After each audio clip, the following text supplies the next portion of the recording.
157 कोटी रुपयाचा प्रकल्प पुन्हा एकदा मोदीजींच्या अमृत योजनेतनं आम्ही या परभणी शहराला दिलेला आहे। जे शुद्ध केलेलं पाणी आहे तेच पाणी सोडण्यात येईल। आपल्या नदीमध्ये, नाल्यांमध्ये, विहिरीमध्ये जाणारं पाणी हे प्रदूषित पाणी नसेल, ते स्वच्छ पाणी असेल। अशा प्रकारची अमृतची योजना मोदीजींच्यामुळे आपल्या परभणी शहराला मिळाली।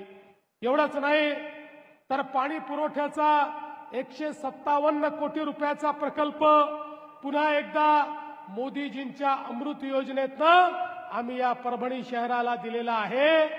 आम्ही तो दिवस पाहतोय की ज्या दिवशी परभणीच्या प्रत्येक घरामध्ये आमच्या माता भगिनींनी नळ उघडल्यानंतर शुद्ध पिण्याचं पाणी दर दिवशी येईल, अशा पद्धतीनं हे काम करतोय। इथेही मोदीजींनी जे पैसे दिले आहेत त्याच्या व्यतिरिक्त 30% पैसे हे आपल्या महानगरपालिकेला द्यायचे आहेत।